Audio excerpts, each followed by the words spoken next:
Saya masih cinta sama kamu, kamu tempat pulang aku nggak tahu arah kalau nggak ada sama kamu.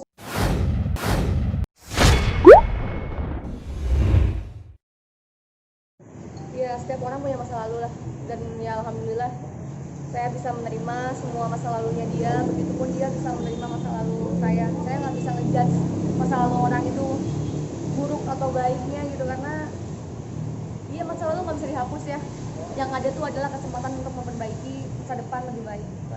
Profesinya apa? Ya. Entertain apa pengusaha atau Kayaknya baru ini, mungkin ada yang belum tahu juga ya, kebetulan kami punya profesi yang sangat berbeda, bukan di dunia entertain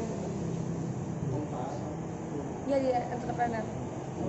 itu ketemunya ketemu dari teman atau gimana sih? Enggak, sama sekali nggak ada yang kenalin, dan emang saya malah lebih dulu dekat dengan yang lain sebelum sebelum kenal sama yang ini gitu loh.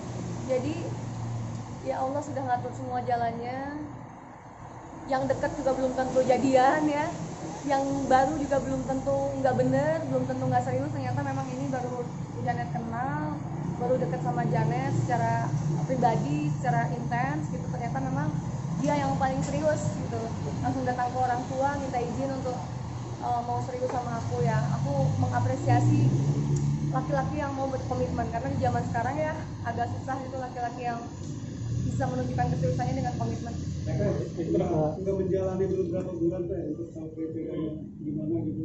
Oh sudah lumayan mengenal dia dari bulan Januari, tapi mengenalnya dalam arti kita kenal ya itu tadi, aku mau belajar entrepreneur sama dia karena aku punya wig di rumah, udah aku produksi sebanyak 1000 wig, dan rencananya saya nggak mau jualannya satu-satu gitu, jadi saya pengen pakai sistem.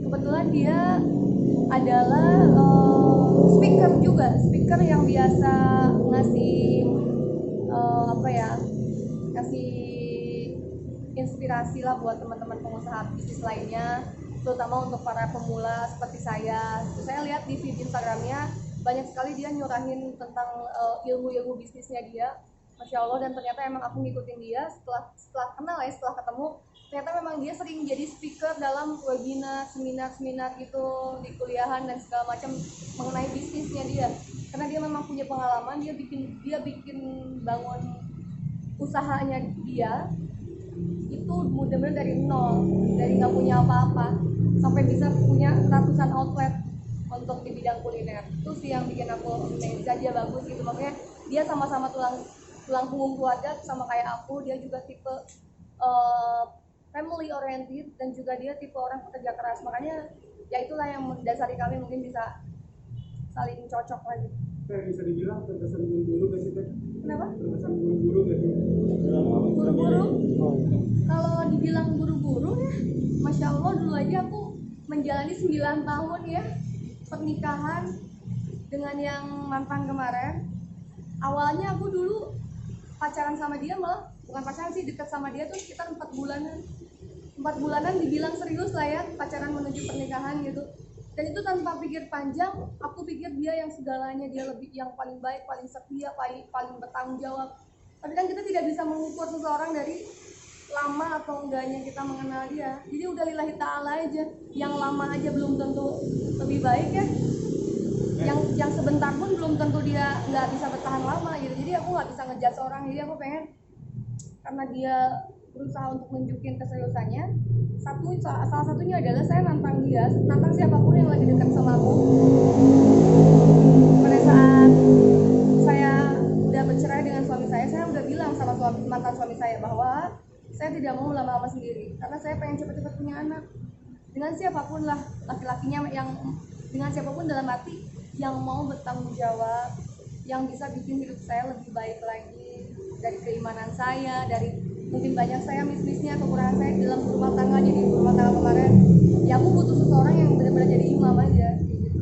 Neng, sorry sebelumnya kan masalah sama mantan di pengadilan belum selesai, tapi ini udah mau nikah, itu gimana sih? menghambat nggak sih teh jadinya? Jujur aja, sebenarnya kemarin waktu aku bercerai itu kan saya yang menuntut minta cerai ya, itu setelah peliknya saya berpikir keras, saya tanpa diskusi dengan orang tua, dalam arti bukannya tidak melibatkan orang tua, tapi orang tua mengembalikan semuanya ke saya gitu kan. Semua keputusan itu hasil istiqoroh saya benar-benar yakin dengan keputusan saya, karena saya kemarin minta cerai juga karena kesalahan fatal yang dia lakuin. Saya masih ngejaga lah alasannya kenapa gitu, karena saya tadinya pengen ya udah berpisah secara baik-baik ya. Saya tidak menuntut sedikit pun sepeser pun dari apa yang dia punya selama pernikahan dengan saya ya. Kalau dia menganggap semua tabungan saya, hasil saya kesana kemari, jerih payah saya, kerja keras saya itu adalah harta bersama, dia bilang itu kan. Tapi uangnya dia, hartanya dia makan sendiri, dia simpan sendiri di tabungan, dia pakai ke hobi-hobinya.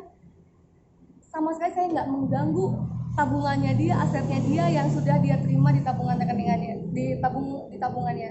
Tapi sekarang setelah berpisah, satu itu gara-gara kesalahan fatalnya dia dalam rumah tangga, sampai saya harus merelakan 9 tahun rumah tangga dengan dia. Saya benar-benar nggak tahu arah mau kemana lagi setelah bercerai. Dan lucunya lagi, ketika proses persidangan cerai, dia sempat ingin kembali. Neng, dia sendiri tahu nggak kamu mau nikah? Dia sendiri tahu nggak kamu? Saya udah bilang ketika waktu proses cerai kan dia beberapa kali tuh nge-begging saya gitu, saya masih cinta sama kamu tempat pulang aku nggak tahu arah kalau nggak ada sama kamu.